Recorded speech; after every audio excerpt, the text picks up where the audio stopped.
Well, high five for that. That's it, right there. Wow. Wow, so you wrote that in the diary, but...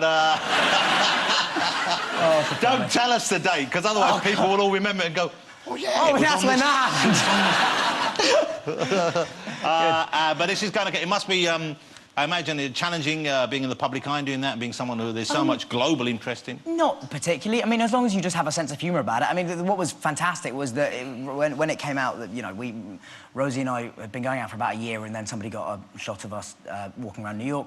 And it went from... The progression was fantastic because it was Rosie Coker, 22, daughter of Malcolm and Jill Coker, and it made reference to Malcolm being a painter and decorator. And then, which he's a builder, in fact. And then the next day it became daughter of Malcolm Coker, painter.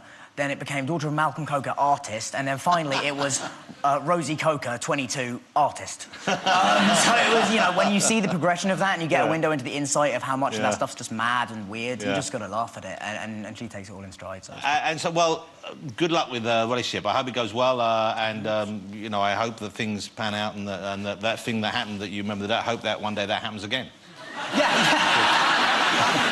Hopefully it will. It's the only time, that's what I remember. It's such a lovely thing. What's next for you? What's lined up next? After I finish promoting Woman in Black, I'm having 3 weeks off, and then I'm hopefully doing a film in America called Kill Your Darlings, which is about a murder that formed the Beat Generation, and I'll be playing Allen Ginsberg at 19. Wow, the poet Allen Ginsberg. Yeah. How lovely to have you here. Will you join me in saying thank you to the splendid Daniel Radcliffe, ladies and gentlemen? Thank you very much, sir. Thank you. Woman in Black is February the 10th. It's fun and it's super scary, so go and see that. Don't go away, join me after the break. I'll be chatting to Sir David Attenborough, Noel Fielding, and we have music coming up from Seal, so don't go anywhere.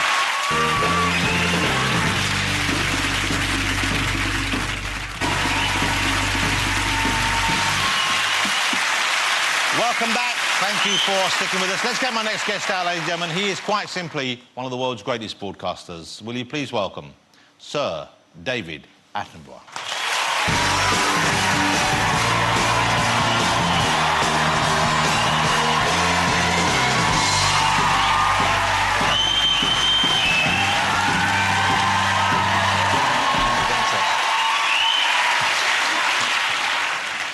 How lovely to see you, and I hope you know, not just from that response, but generally the warmth that people feel towards you and the respect that they have for you. I hope you're aware of that. That's very kind. I'm sure you are. How do people react to you? What kind of things do people, when they come up to you and when they bump into you in the street or see you, do they ask you favours? They ask you to do things, leave a ring message, that kind of stuff? The standard thing, of course, is what is your favourite animal?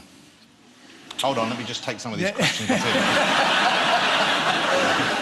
But, or where you like to be best. And the plain, truthful answer is where I really like to be most, of course, is home, actually. Yeah. Because, you know, the North Pole's great for 3 weeks. Yeah. I would agree with that. Yeah, but I mean, home. Home is where the heart is, and home is... What creature comforts do you miss from home when you're away? Good cooking, I think, really. And other things that you always take with you? I mean, obviously you have all the requisite safety equipment, but there are things that you make sure you always pack? I always have my front door key. It would be... How annoying would it to get back from the North Pole and realise you'd left it out there? Right. You know, I mentioned earlier that you were, some people said, the oldest traveller to reach the North Pole, but you hadn't been... The first time you went there was for that series. It was quite recent. Yeah, I've been to the South Pole a couple of times, but there was the first time I went to the North Pole. Of course, the North Pole is ice, you know. There's a sea that covers the top of the planet, and there's ice on it, and somewhere in there's the North Pole, and if you can work it out from the stars, you will know exactly where it is. Otherwise, you'll believe the blokes who take you there. Why did it take you so long to get there? You just hadn't had the chance to go there before? It was just because you were doing Frozen Planet, or...? Well, there's not many animals there, you know, it's just ice. I see. You know, that's about the most straightforward answer you could have given me. Of course, I hadn't thought of that. Why would you go there? You're not doing programmes about ice, you're doing programmes about the animals. Right. Which ones did you meet there? Which were the ones that in the North Pole that you hadn't seen in situ in their natural habitat before? Well, I saw polar bears closer this time than I'd seen them before. Elephant seals, they're terrific, you know. 3 tons, 4 tons of seal rising 8 feet up in the air and going at you. Hold on. Seal, we're not talking about you, I've just realised. No, he's bigger. He's bigger. You're bigger than someone. Neither were we, mate. I don't want you rearing up on me. Over the years, you've made any number of shows, and I think I'm right in saying that this is your 60th year in television. 60th year in broadcasting, yeah. 60 years in broadcasting. Yeah. Incredible. So congratulations. It's got to be a record, I would have thought. And TV was very different back then, of course. It was... all live. All live? All live. Black and white? Black and white. 405 lines, little set like that. Are you going to celebrate? Is there something planned for you, or is there something planned by you? I'm going to do 3 programmes about how natural history broadcasting, how you're making natural history films, how that's changed in 60 years, and then how our understanding of the world has changed in 60 years, which has been huge, actually. Yeah. And then how the world has changed in 60 years. So kind of an overview based on your personal experience, but also what we've learned and what we've seen. Yeah. The technology must have changed so much. I imagine you can now get so much closer, do so much more work, and just be amongst in a funny way, we've gone back a bit because making natural history films has depended on having long lenses, or not depended, but it's improved. The longer you can get close-ups from farther away, you can film in the dark, you can film the bottom of the sea, you can do all these things. And the gear has got smaller and smaller, so you can now put them on the back of a bird, for example. Wow. But I'm now filming in 3D. And 3D is now... You've gone back to really big gear. This is for Bachelor King. This Yes. went out on Sky, and Yes. it's now going to be seen at cinemas. I didn't see it in 3D. I've seen it in 2 dimensions. I want to see the 3D versions. Did you watch it back in 3D?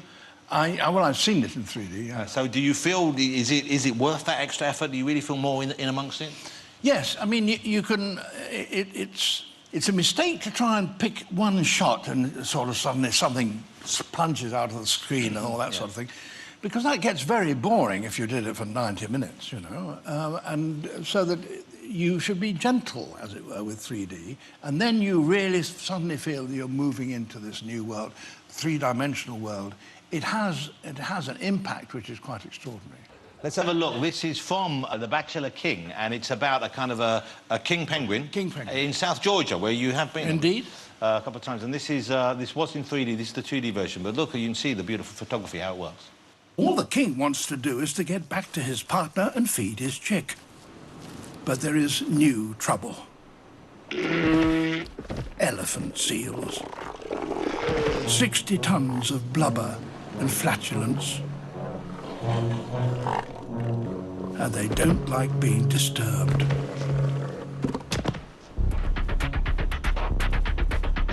Our king seizes the moment and leads the death or glory charge.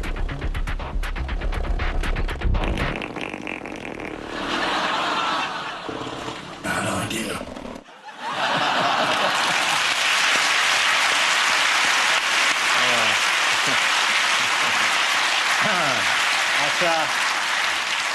That's like me on Boxing Day.